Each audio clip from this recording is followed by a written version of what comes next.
사사기 6장 11절부터 24절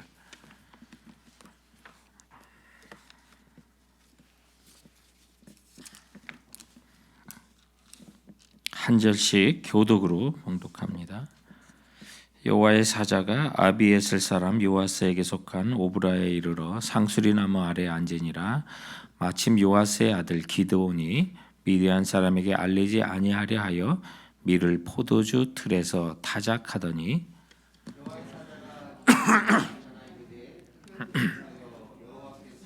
함께 계시도다. 기드온이 그에게 이르되 오 나의 주 여호와께서 우리와 함께 계시면 어찌하여 이 모든 일이 우리에게 일어났나이까. 또 우리 조상들이 일찍이 우리에게 이르기를 여호와께서 우리를 애굽에서 올라오게 하신 것이 아니냐 한 그 모든 이적이 어디 있나이까. 이제 여호와께서 우리를 버리사 미디안의 손에 우리를 넘겨 주셨나이다 하니 그를 향하여 이르시되 너는 가서 이 너의 손으로 이스라엘을 미디안 손에서 구원하라. 내가 너를 보낸 것이 아니냐 하시니라.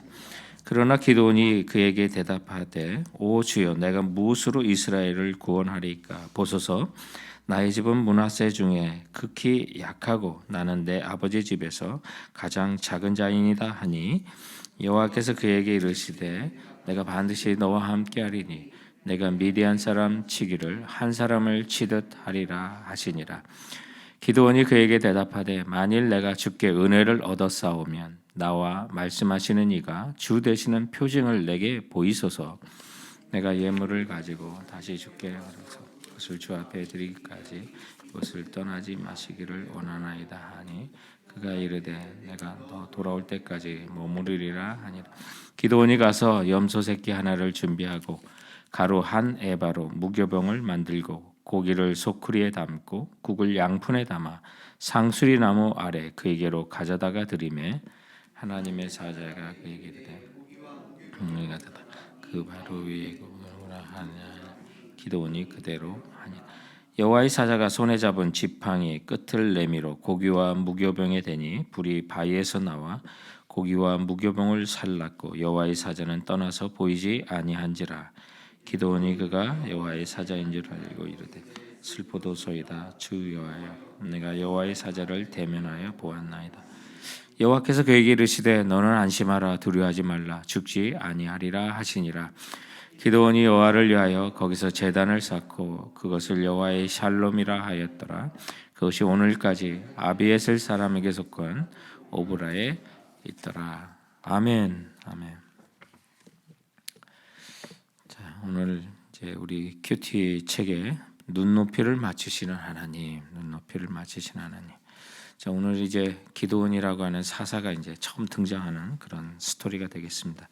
그 당시 이제 그 백성들은 심한 좌절과 절망, 이제 분노 가운데 있었던 그런 사람들이었고 오늘 이제 기드온은 그 가운데 이제 농부라고 볼 수 있겠죠.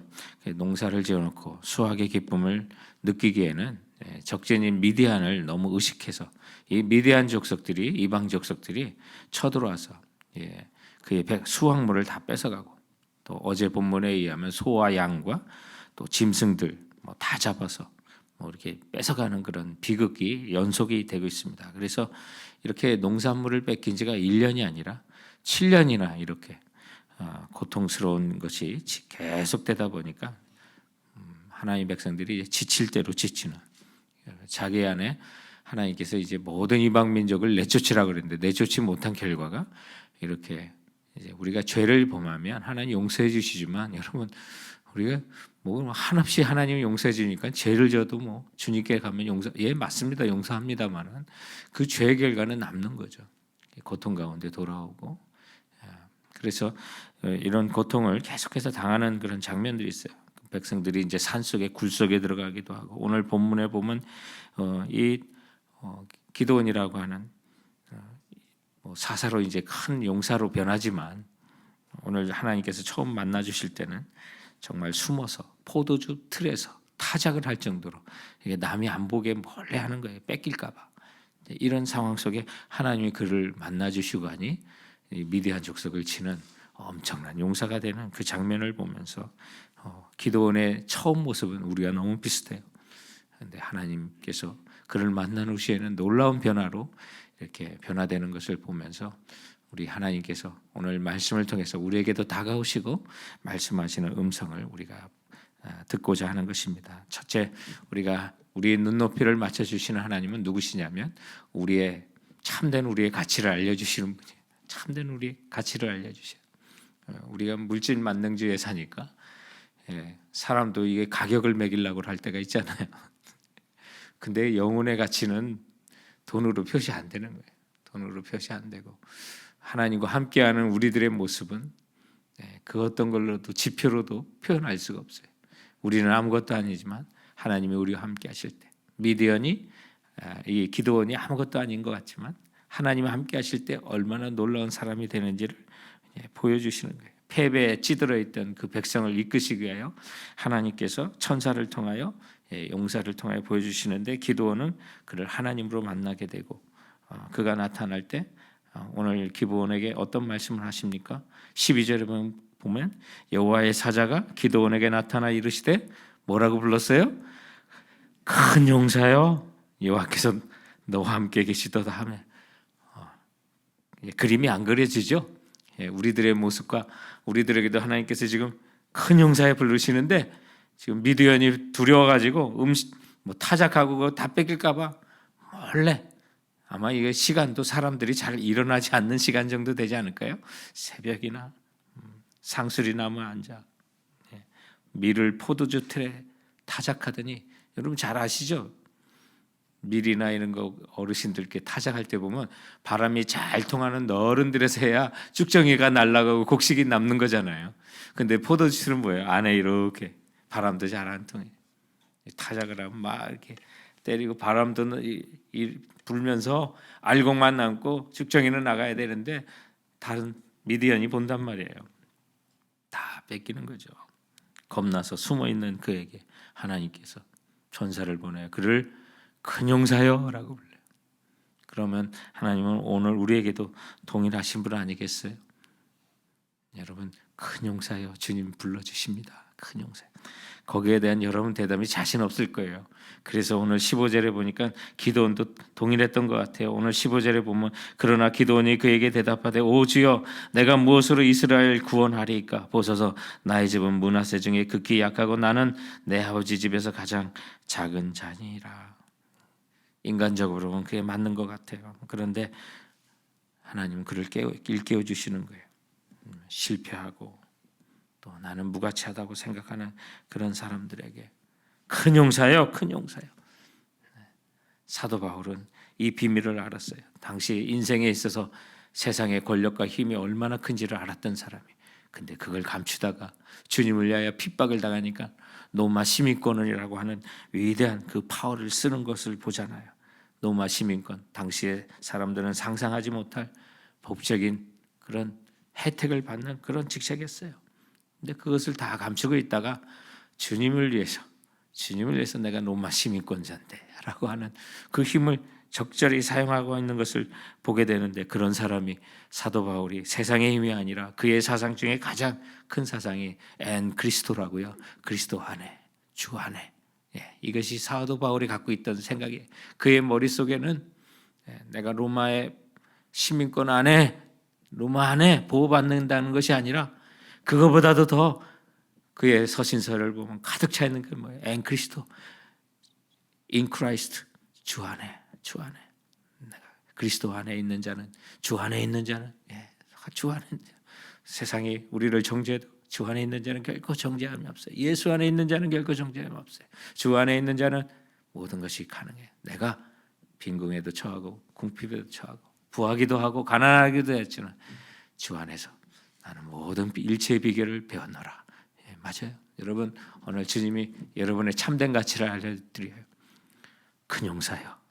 오늘 주께서 부르시는 그 음성을 먼저 마음에 담으시기 바랍니다. 그리고 오늘 주님께서 오늘 이 기도원을 만나주는 장면을 통해서 또한 우리 주님은 돌보며 위로해 주시는 분이구나. 그것도 주님의 눈높이에서 우리 사람도요 이게 격차가 있고 경험이 다르면 아주 그냥 경험이 약한 고난을 당하는 사람이라도 큰 고난을 당하는 사람이 큰 고난을 이겼던 사람이 그거 아무것도 아니라고 윽박지를 때도 있잖아요.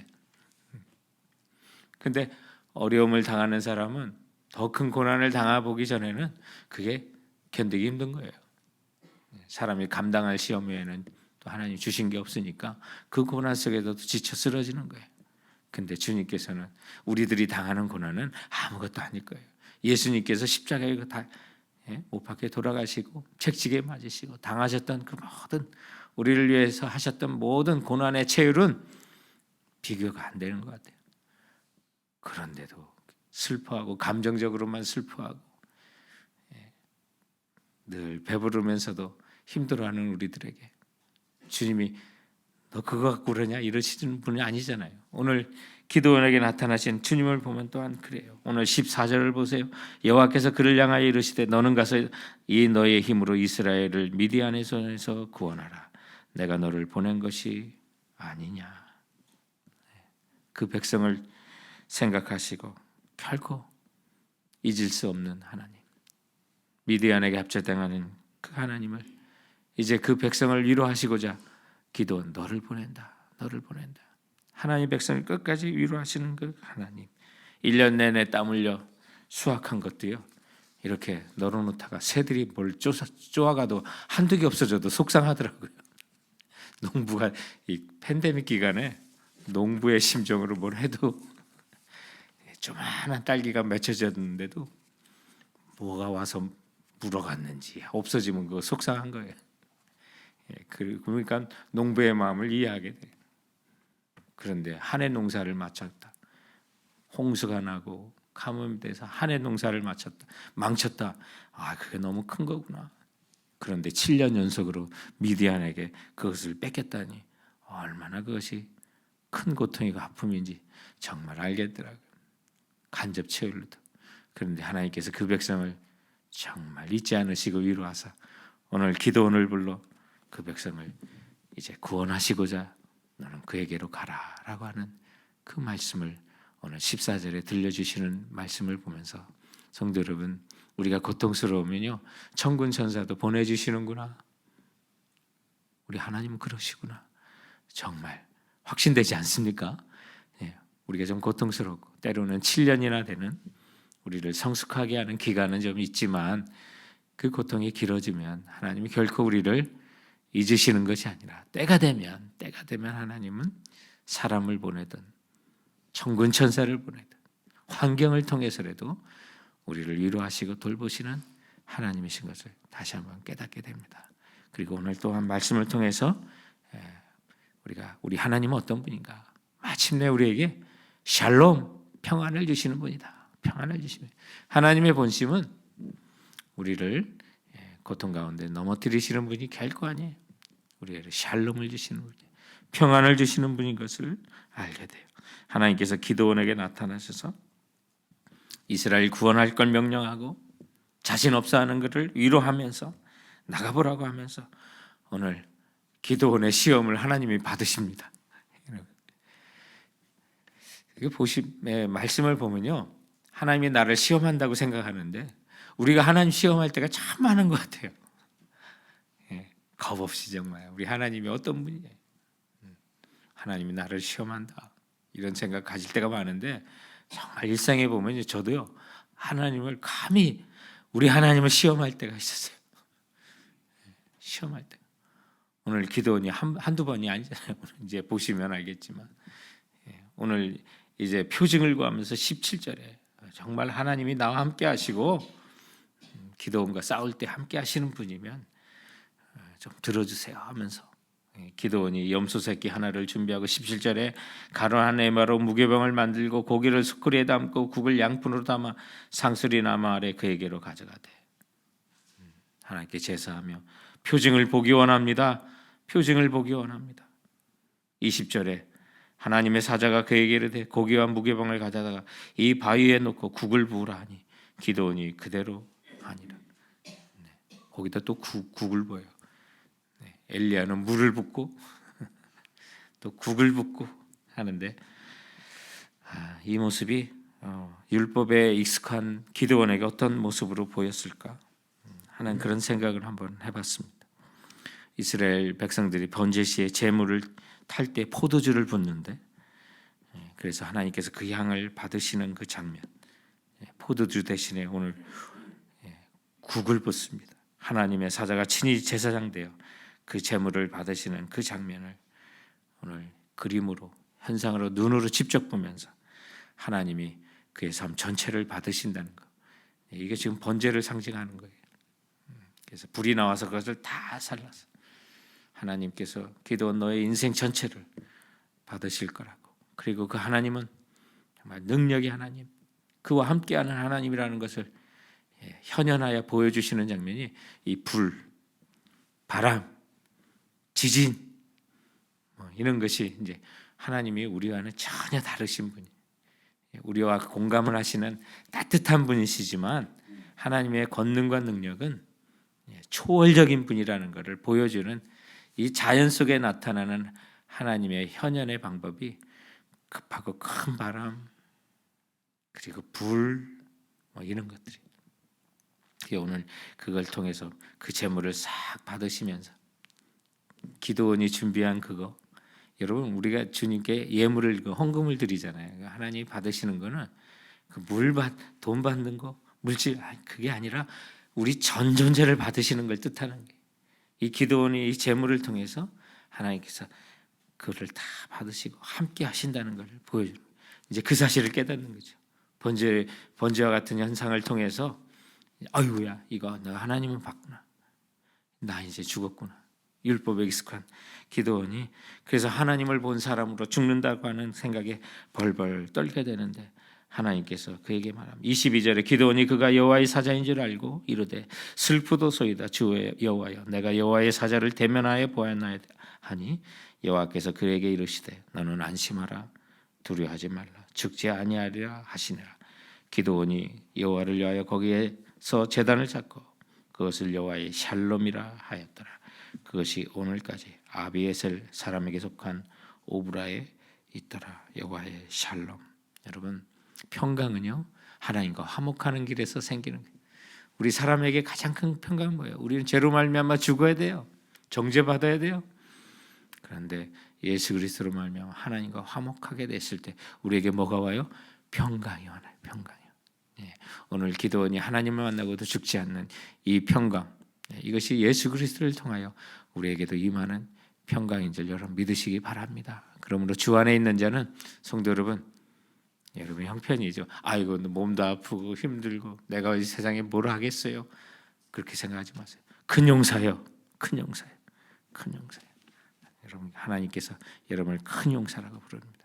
거기에 걸맞도록 여러분 삶을 사시면 됩니다. 오늘 이렇게 하나님께서 그를 만나 주시고 평강 가운데니까 이제 내일 본문에 보면 기드온이 정말 깨닫는 게 뭐냐면 제일 먼저 한 게 자기 집에 있는 바알과 아스라 목상을 이제 찍어버리고 불태워버리는 것에서 이제 시작해요. 하나님과 교제하지 못하고 하나님의 권능을 받아들이지 못했던 그것이 바로 우상 때문에. 근데 너무 재밌지 않아요? 이게 하나님 앞에 신실한 자를 부르는 게 아니라 이 기드온조차도 바알과 아스라 목상을 섬겼던 자예요. 근데 그에게 찾아와서 큰 용사라고 하고 하나님의 사람으로 쓰고 그 은혜를 받으니까 그가 이제 집에 있는 바알과 또 아스라 목상을 찍어 불에 태우는 장면이 있어요. 그래요. 하나님의 능력은요 막힘이 없을 때 더 우리와 함께 하시는 거니까요. 우리에게도 찍어버릴 그지 뭔가 하면서 하나님의 큰 용사로 나갈 수 있는 또 하나님의 기대에 정말 여러분 마음속에 평강을 주시는 여호와 샬롬의 주님, 그거 없애면 불안하다고 생각하지 마세요. 여호와 샬롬이 우리 안에 찾아올 줄 믿고 나가는 우리 성도들 되시길 주님의 이름으로 축원드립니다. 오늘 주신 말씀에 따라